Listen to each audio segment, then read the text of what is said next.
Kalimera. Legame Baz, Hedopoli. Good morning. I'm Baz. Nice to see you. Nice to meet you. Or like Jazz. Hoping that's what Hedopoli means. I gotta check that again. Um, Still on my Greek journey. Still using Duolingo. I'm at 21 days now, being today. So that's 3 weeks of every day having Greek courses. I'm doing maybe 15 to 20 minutes a day, maybe a half hour a day, depending on how the app works. Because it's sort of like them Candy Crush games, excuse me, where you need like an energy amount in order to play the courses versus just going through the courses. So you can only do so many courses in a day unless you pay, right? But um, the language is really fun. Lots of words. There's of course, it's a lot of words. I only learned, and I can't even say learned, but the app says I've learned about 160, which really isn't a lot, considering there's at least half a million words in the Greek, I guess, vernacular or vocabulary. Um, but of the words I'm coming across, the ones I can remember, they're really fun to say. I believe I've expressed the whole thing with Efkaristo, which is thank you. I find that that's a very emotional thing to when it's said aloud.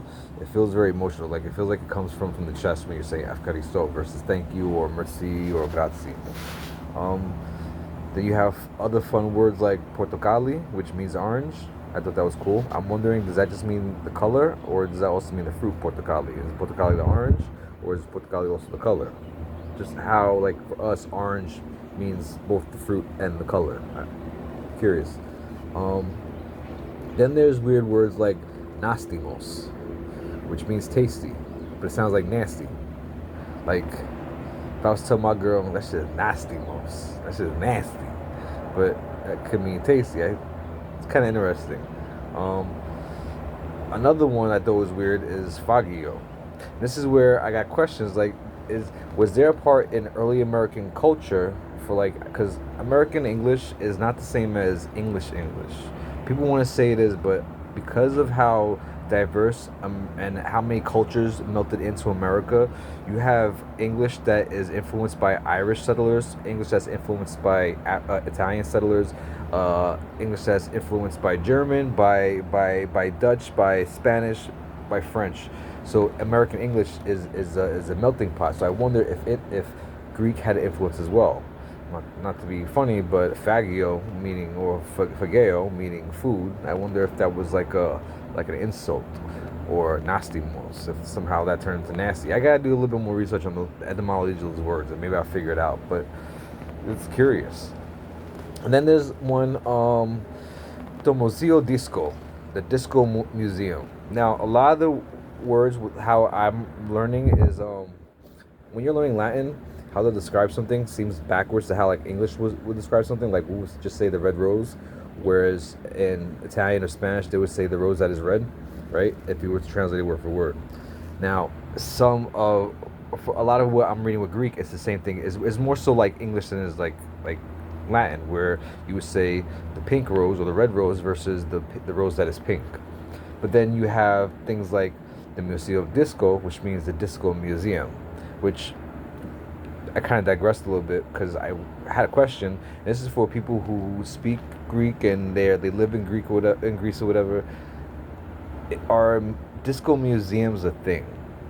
I, it sounds silly, but this was a course. This is one of the questions in the courses. The Museo Disco, the Disco Museum, and it made me wonder: is that a thing? That sounds kind of cool. I'm not hating, but never heard of it. Never heard of a disco museum. We don't, as far as I know, we don't have those in America. Sounds kind of cool. So that's just a question. Is that a thing? Um, I'm trying to remember other words. Some words are silly. Some words, y'all got some words that are long for no reason. Like, I admire the language. I am enjoying learning the roots, but I'm also realizing that in some ways English is kind of, superior by being simplified. Um, Pasta is a that's not even English, but pasta, in how we say it, there's another word that the Greek word I can't remember that's extra long for no reason. It's like extra syllables. Same for shit. What was the word for lunch? Lunch is masi menino, masi med, masi med. I freak. It's it. I'm trying to learn. I am. I truly am. I just gotta like, use the words more. But the trouble is, I don't have people who live around me who use Greek often enough for me to apply it.